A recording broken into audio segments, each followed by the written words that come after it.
ሰላም ውድ ቤተሰቦቻችን፣ ዛሬ ወደ ሌላ ዓለም እንጓዛለን። የተለመደ ጉዞ አይደለም። ከ500 ዓመታት በፊት ወደ ተሳለች አንዲት ሴት ፊት እንመለሳለን። ስለ ሞናሊዛ ነው። የዓለም በጣም ታዋቂ ስዕል፣ በሺዎች ሰዎች የሚታይ፣ በሚሊዮኖች የሚነገርላትና እስከ ዛሬ ድረስ ከእሷ ትስቃለች ወይስ አትስቅም ብለው ሰዎች የሚከራከሩባት ስዕል። እስቲ አስቡት፣ አንድ ሰው ስዕል ሳለ 500 ዓመት በኋላ ሰዎች ከዋው እያሉ ይቆማሉ። እኛ ዛሬ የምንለጥፈው ፎቶ እንኳ ነገ ማንም አያይም። ግን ሞናሊዛ ዛሬም የዓለም ንግሥት ናት። በዚህ ቪዲዮ ውስጥ ስለ ሞናሊዛ አስገራሚ ምስጢሮች፣ አስቂኝ ታሪኮች፣ ቴክኖሎጂ እንዴት እንደመረመራት፣ ሰዎች ለምን እንደሚያብዱላትና ስለ ስርቆቷ እነጋገራለን። እስከ መጨረሻ ተከታተሉ። አንዳንድ እውነታዎች በጣም ያስደንቋችኋል። ሞናሊዛ ማን ናት? ሞናሊዛ በታዋቂው ጣሊያናዊ አርቲስት ሊዮናርዶ ዳቪንቺ የተሳለች ስዕል ናት። ያው ከዳቪንቺ ከሰውየው ስዕል ብቻ አይስልም ነበር። ሳይንቲስት፣ መሐንዲስ፣ አናቶሚ ተመራማሪ፣ ሙዚቀኛና አስገራሚ ፈጣሪ ነበር። በአጭሩ ዛሬ ቢኖር ኖሮ እሱን ከሄማን ጆጆከ ብለው ይጠሩት ነበር። ሞናሊዛ የተሳለችው በ1503 አካባቢ ነው። ይሄ ማለት ከ500 ዓመታት በፊት። በዚያን ጊዜ ሰዎች መኪና የላቸውም፣ ስልክ የላቸውም፣ ኢንተርኔት የለም። ግን ዳቪንቺ እንደ ዛሬ 3D የሚመስል ስዕል ሳለ። አብዛኞቹ ታሪክ ባለሙያዎች ሞናሊዛ የተባለችው ሴት ሊዛ ጌራርዲኒ ትባላለች ይላሉ። እሷ የአንድ ነጋዴ ሚስት ነበረች። አሁን ግን አስቡት፣ አንድ ሰው ፎቶ ሲነሳ 500 ዓመት በኋላ በዓለም ሁሉ ታዋቂ ይሆናል ብሎ ያስባል። ምናልባት ሊዛ ከፈጣን ነው፣ እባክህ ልጆቹ ቤት ይጠብቁኛል ከብላ ተቀምጣ ይሆናል። እኛ ግን ዛሬ በእሷ ፈገግታ እንደነቃነን። 2 የሞናሊዛ ፈገግታ ዓለምን ያሳበደው ምስጢር። ሞናሊዛን የታወቀችው አንድ ነገር አለ፣ ፈገግታዋ። አንዳንድ ሰዎች ትስቃለች ይላሉ፣ ሌሎች አትስቅም ይላሉ፣ አንዳንዶች ደግሞ ምናልባት ዋይፋይ አልሰራላትም ብለው ይቀልዳሉ። እውነቱ ግን ዳቪንቺ በጣም ብልህ ዘዴ ተጠቅሞ ነው ያንን ፈገግታ የፈጠረው። ይህን ፌሜዶ ብለው ይጠሩታል። በአማርኛ ቀለምን ቀስ ብሎ በማዋሃድ ስዕሉን እንደ ጭስ ለስላሳ ማድረግ ማለት ነው። ስለዚህ ስዕሉን ቀጥታ ስታዩ አንድ አይነት ይመስላል፣ በጎን ስታዩት ሌላ ይመስላል። እንደ ቲክቶክ ፎቶግራፍ ነው በቃ።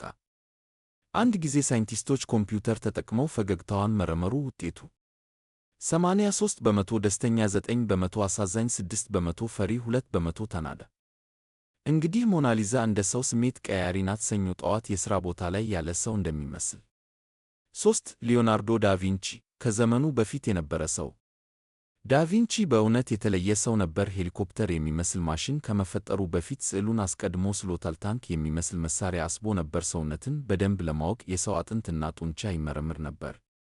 ይህን ሁሉ ስታስቡ ሞናሊዛ በቀላሉ የተሳለች ስዕል አይደለችም። በውስጧ ሳይንስ፣ ሂሳብ፣ ብርሃን፣ ቴክኖሎጂ፣ አናቶሚ እና የሰው ስነልቦና ተደብቀዋል።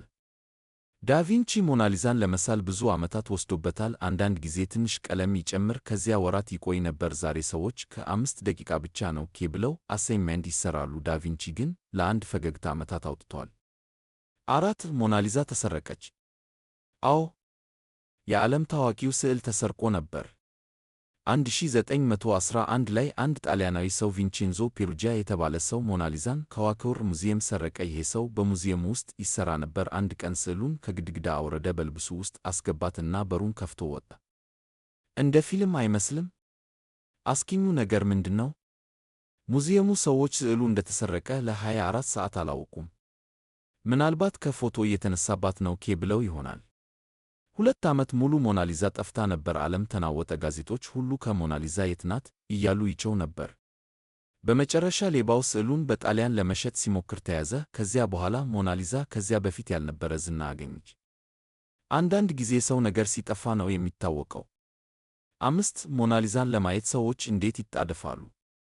ዛሬ ሞናሊዛ በፈረንሳይ ውስጥ ኦክዮር ሙዚየም ተቀምጣለች። በየዓመቱ ሚሊዮኖች ሰዎች ለማየት ይመጣሉ።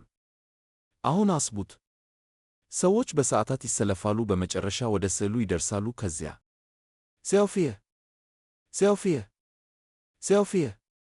አንዳንድ ሰዎች ሞናሊዛን ከመመልከት ይልቅ ራሳቸውን ነው የሚያዩት።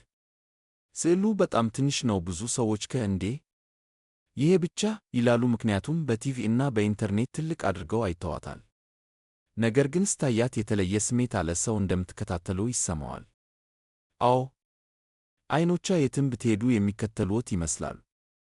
ምናልባት ከዋይቅ አንድ ሰብስክራይብ ያድርጉ እያለች ትሆናለች። 6 ቴክኖሎጂ እና ሞናሊዛ። ዛሬ ቴክኖሎጂ ሞናሊዛን በጣም በቅርብ መርምሯታል። ሳይንቲስቶች ክራዮን ኢንፍራሬድ ካሜራ እና አልትራ ሃይ ሬዞሉሽን ካሜራ ተጠቅመው ስዕሉን ተመልክተዋል።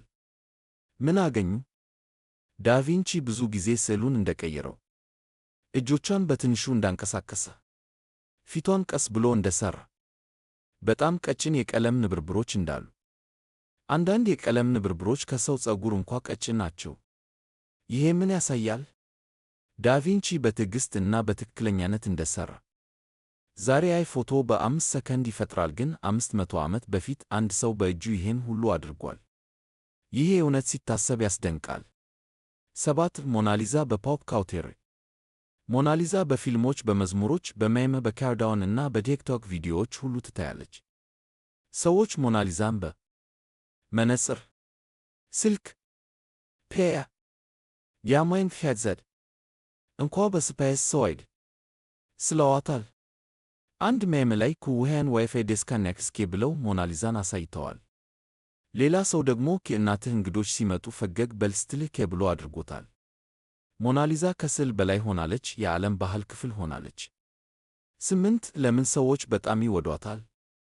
ይሄ ትልቅ ጥያቄ ነው። ምክንያቱ ምስጢራዊ ፈገግታዋ፣ የዳቪንቺ ዝና፣ የተሰረቀችበት ታሪክ፣ የሳይንስ እና የሥነ ጥበብ ጥምረት፣ ሁሉም ሰው ስለሚያውቃት። አንዳንድ ጊዜ አንድ ነገር ታዋቂ ስለሆነ ብቻ ሰዎች ይወዱታል፣ ግን ሞናሊዛ ከዚያ በላይ ናት። ስዕሉ ሕያው ይመስላል፣ እያሰበች እንደሆነ ይሰማል። ምን እያሰበች ነው የሚለው ጥያቄ ሰዎችን እስከ ዛሬ ያስጨንቃል። 9 አስገራሚ እውነታዎች። 1 ሞናሊዛ ቅንድብ የላትም። ብዙ ሰዎች አያስተውሉም፣ ግን ቅንድብ የላትም።